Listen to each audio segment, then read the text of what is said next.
Late tonight, I figured I would check in. I just wanted you all to know that it is a hard job to go against the river, to change your stars and become a better person and a responsible person, to have a job in the morning, Monday through Friday, and everyone around you doesn't necessarily even bat an eye or care at all. They will sabotage. They will um, not care. They will, um, you know, and it's like, when you've been in prison with somebody and they break out something to smoke, and if you say no, immediately you're looked at as a cop. And there's a little bit of tension there that is unwanted and unneeded. And then if you did quit smoking or try to get sober, then all the people that don't use look at you like, oh, he's still using, don't talk to him, fuck him. So you're in the in-between area, and it's very lonely. I am very, very, very lonely. That I'm 34 though. I go to the bars, and people will say stuff about how my ex-wife had ran around on me while I was locked up, or she would do things for money. And people really can be very vocal and very vulgar in this small town, especially when the drama is so relatively close and new.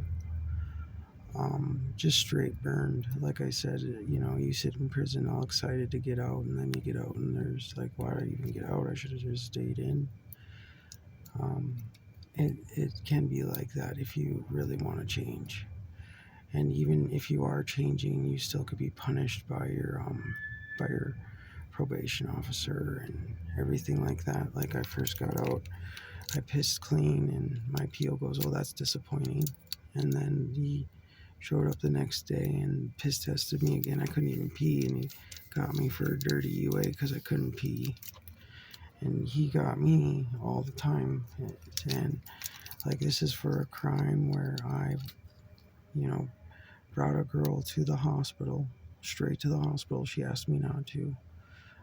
There was only a quarter-size blood stain throughout the entire investigation, where she laid her head for 3 hours.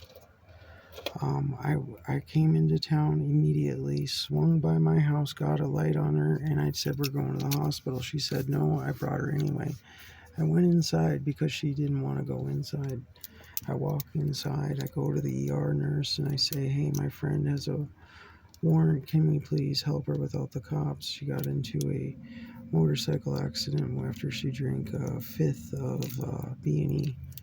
And she said, no matter what, we have to call the cops. And I'm arguing with her, getting loud, and, she goes, no matter what, we have to call the cops. And I go out to the car, and I ask my friend if she wants to go in and get help, and she said no, not if they're going to call the cops. And I said, we'll just wait here. So I went back inside. This is all on videotape, or this is all on tape of her speaking to me. And I go inside and I go, forget everything I said. My friend just needs help. I drove 33 miles to the ER. And they go, well, she's talking. She's more and drunk. She's more than likely going to be fine. Take her home. If she gets worse, bring her back. So I did just that. I was only gone for 2 hours. And the next time I brought her back, I had someone else go in because I figured the nurse knew who I was and I smelled like marijuana. A couple days later, they raid my house and arrest me up on the street while I'm walking around. And they find a burnt piece of food in my wall on a piece of foil. I get a $5,000 bond, and I'm underneath scrutiny. As I'm in jail, I sit there calling to see if my friend had made it or is alive, and keep leaving messages to the hospital. When I initially went back to go visit her, they told me I couldn't because she was under CTs, and they didn't let me see her at all. But anyway, as I was in jail, I called and told them to get a hold of me, and she never did. I didn't even know that she had passed for a month. And then once I finally got out of prison at a $3,000 bond, I found out that I was in jail for burnt food, so it wasn't even a crime. And then I ended up getting arrested 9 months later for negligent homicide. This is the case I'm talking about. And a girl ended up being involved in my case, where I was living with my mom, and I woke up to my two baby mamas being very, very, very, very vulgar and very mean to me. They were doing some horrific things in front of me at my house and my family farm, and it was so horrific that I moved. That's how bad it was. They were just being animals, total straight animals. I would never do that to them. I mean, I gave them a baby, and I was a really good husband. I was actually blown away by it, and this is what drugs will do to people. Um, Things that they don't necessarily always would have done. I moved in with my sister at the time when things were a little bit better, and I'm walking in the trailer park, and this pretty girl pokes her head out and says, "Oh, why don't you come hang out with me?" And I do, and she never leaves. 4 months later, she tells me she needs more money, and I had gotten money from the government to help me move and live. So she ends up going to work in Williston and leaving me for money and getting all spun out. And she starts telling the police that I was involved in some criminal aspect of that case, and none of it lined up. They did an extensive job, and 9 months later, after I dated this girl for 4 months, so I ended up going to getting arrested, and I got a $50,000 bond. And they told me that I would sit longer for trial than if I took the plea deal, and no one was going to pay my bond. I did it for the family, and I took the plea deal. And now I'm out, and I'm a marked man, and people want to hurt me, and everyone tells me I'm a piece of shit or I'm a woman beater, and it's not worth it at all. I've got numerous charges against me from after I sued the state for denying me my methadone and heart pills and getting methadone into the county jail. Ever since I did that, I have been pretty much harassed by the state. I got hit with sexual assault on a correctional officer, but it was non-intentional, so it was a misdemeanor. So I don't know how that can be a charge if it's not intentional. Number two was an aggravated assault. I didn't even touch the girl. I stole my stuff back. A robbery. Number three was the negligent homicide. And you can read all the discoveries on the aggravated assault. You can look at the pictures clearly that I had nothing to do. I never touched the girl. My mom beat her up and didn't even beat her up. She had a couple scratches on her back, and that was it. In the sexual assault on a guard, I brushed her hip with my finger in a millimeter of a second. And this is all because I filed a case against the state, suing them for denying me my treatment. And they took my kid while I was in treatment too as well. My PO told me she didn't believe me. They kicked the door in. They took my kid. I got out 21 days later after going to the ER and having a stroke. I had a medical bond.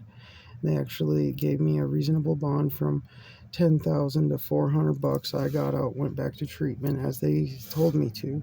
I did a bunch of research to try to figure out if I could get my kid back some way. I realized that they can take your kid while you're in treatment, which should be against the law federally. And then but they cannot deny me my methadone. So I created a permanent injunction, and they started dosing people down at the clinic, down at the jail. And even people that were detoxing, they drive up to the clinic. Pretty soon, COVID happened, and it was an excuse for them not to drive people up there because they didn't have the staff or the money or the resources. It was nothing to do with COVID, and they still should be doing that to this day because every state that implicates the methadone program, community medical services, their overdose rates go down, crime goes down, the society's doing better. You're morally fit, and women act normal, men act more like a man, they're more fertile. There's so many things that are a benefit to the society. My sister says her teeth hurt from it, but I think it's just because it's hard to brush your teeth every day, especially when you drink pop. And just because I'm on medication doesn't mean that I'm a lesser of a person. It just means that I am a little bit of a different person. I had major heart surgery when I was 7 years old and had my had pills all my life, and I was on pain pills all my life, and I just it's like a pain management situation for me. I plan to use marijuana and shortly get my life back together. Until next time, my name is Scott Parizic, and my case is 1-18CV0111, and it should be I should have won money. I did win, but I didn't win any money, and I deserve a lot more than just that. I'm trying to make the third branch on the recovery tree. Medicated Anonymous, MA, like NA, and AA. Go to your Moz to get a little bit of help. Anyway, prescription drugs are life-saving, law-abiding, and the future to our answers of the fentanyl crisis. I already made the gravel road and wrote it out in my legal documents, and it's time-stamped on YouTube. So if you got any ideas about writing my book, I'll see you in court. And God bless America. I'm glad I could make a difference.